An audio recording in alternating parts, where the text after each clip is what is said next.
Oke, Assalamualaikum warahmatullahi wabarakatuh. Bertemu lagi dengan saya Ropi dari channel Bacip Motor, channel yang mengulas tentang 4 BRT berikut cara pemasangannya. Oke, kali ini saya akan memberikan tahu tentang noken as. Jadi macam-macam noken as BRT.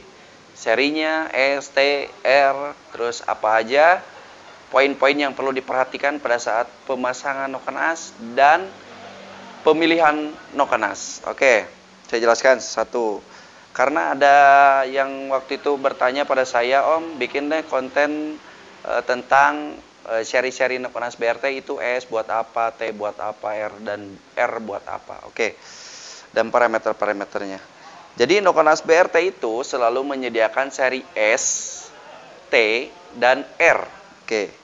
Seri S itu adalah singkatan dari standar, ya. Jadi di belakangnya Anda bisa lihat di sini. S itu adalah singkatan dari standar. Jadi motor standar bisa Anda aplikasikan dengan noken as seri S. S itu macam-macam, ada S1, S2, S4, tergantung dari koreksian risetan dari BRT. Oke. Seri T adalah tune up.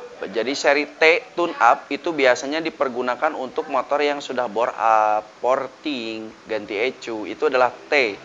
Dan sedangkan R adalah racing only. Jadi R itu buat balap atau buat kompetisi. Tetapi tipe R ini sebetulnya bisa digunakan harian juga, touring juga, asal parameter tertentu Anda ikuti, ya. Oke. Dalam pemilihan noken as BRT itu ada beberapa parameter yang perlu Anda perlu Anda ketahui. Jadi yang pertama adalah tentukan dulu kompresi mesin motor Anda. Jadi kalau kompresinya rendah, silakan gunakan noken as dengan durasi yang rendah. Ya, supaya apa? Supaya tekanan kompresi dinamisnya tidak jeblok, jadi tidak kecil. Sehingga nanti motornya digasnya lebih respon dibanding yang durasi yang gendut. Nah, namun apabila Anda mengaplikasikan noken as seri R dengan durasi yang gemuk, itu silakan Anda kompresinya boleh kompresinya agak gedean supaya kompresi dinamisnya itu tidak keteter, ya. Jadi pas gas bentaknya itu nggak lemot, ya. Hanya kasus-kasus yang sering terjadi pada saat pembelian noken as adalah motor full standar, ECU standar, mesin standar. Anda mau mencangkokkan noken as dengan seri R, tentu nggak bisa.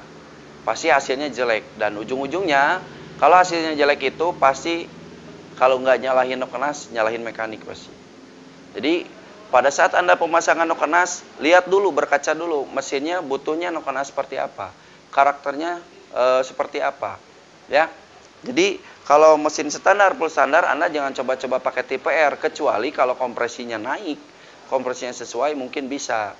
Tapi kan coakan dan lain-lain, perklep dan lain-lain juga perlu diperhatikan, ya. Terus yang perlu diketahui juga pada saat pembelian noken as itu Anda selalu mendapatkan yang namanya SAA, ya. Ini SAA. Jadi SA itu adalah Specification and Application Sheet, ya. Jadi SAI ini, di dalam SAI ini biasanya ada informasi mengenai cam. Yang paling umum adalah nilai durasi, lip overlap, ya. Terus di sini juga kadang seperti diameter piston maksimal segala macam, ya. Dan semua noken as biasanya ada nilai-nilai ini, ya. Oke.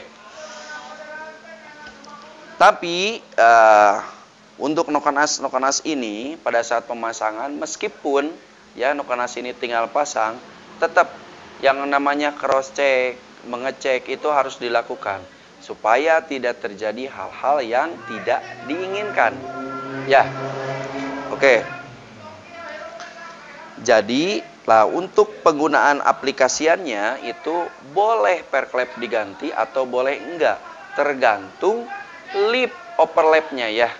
Jadi tergantung lip overlap noken asnya itu seberapa, baru Anda putuskan per wajib ganti atau enggak. Kalau misalkan kalau misalkan lip maksimumnya tinggi, Anda gunakan pernya yang rapat, itu takutnya lipnya belum maksimum, per udah rapat duluan bisa jadi patah, ya. Atau enggak seal klep nabrak ke topi klep yang akhirnya patah klepnya bisa Oke.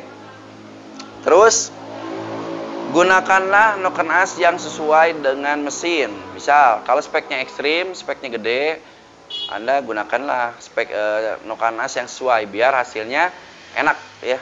Oke. Itu apalagi ya berarti tentang coakan klep kayak gitulah. Jadi perlu dicek-cek lagi. Nah, untuk noken as BRT itu adalah Vario 125 terus ADP, NMAX itu sudah dilengkapi dengan ADS ya. Jadi pembocor supaya pada saat noken asnya di starter itu enteng ya. Jadi pada saat motor bore up meskipun kapasitas besar tetapi karena ada ADS itu starternya lebih enteng. Dan untuk KLX dan CRF meskipun dari pabrikannya nggak ada ADS, BRT akan siapkan ADS supaya lebih mudah pada saat proses starter. Oke, untuk harga sekarang ya. Untuk harga tipe S dan T itu biasanya sama harganya. Misalkan Vario 125 itu harganya S 4,5, T 4,5 baik T1, T2. Nah, tetapi untuk R itu kompetisi itu harganya beda. Kalau R itu lebih mahal. Lebih mahal ada yang 100, ada yang 150. Oke. Jenis noken as BRT itu ada dua macam. Ada yang master cam. Jadi kalau master cam itu pelatuknya itu masih pelatuk bawaan motor, tapi ada juga yang super master cam biasanya dilengkapi dengan RRA mini ya. Jadi dengan pelatuknya seperti motor KLX ini. Biasanya pelatuknya dikasih ini RRA. Namun harganya pasti berbeda juga. Oke. Jadi itu adalah segelintir atau informasi mengenai noken as BRT ya. Dan untuk motor trail itu ada tambahan seri sebetulnya seri Monkey. Jadi khusus nanjak-nanjak itu mereka sebut seri Monkey. Dan di BRT juga sebetulnya kalau Anda mau request angka, durasi dengan hitungan Anda sendiri boleh. Boleh pesan ke saya bisa. Terus kalau Anda membutuhkan noken as juga BRT apa aja, hampir komplit ya kalau untuk BRT. Silahkan order ke saya ke Bacip Moto, jangan lupa ya. Nah, untuk seri misalkan T, ada T1 dan T2. Biasanya T1 itu bawahnya lebih bagus, T2 itu atasnya lebih bagus. Tapi bawahnya lebih bagus T1. Jadi semakin T-nya banyak, T1, T2, T3, T4 itu makin ke sana atasnya makin bagus, cuman bawahnya makin berkurang gitu ya. Jadi pesan saya pada saat Anda pemasangan noken as BRT, yang perlu diperhatikan adalah nilai kompresi motor Anda, perhatikan dulu berapa, terus noken as yang cocoknya untuk apa, terus karakternya seperti apa, terus pada pemasangan juga harus di cross check. Oke, segitu aja ya informasi yang bisa saya sampaikan. Semoga bermanfaat. Silahkan Anda share ya ke sosial media yang Anda punya biar yang lain pada tahu. Oke, Assalamualaikum warahmatullahi wabarakatuh.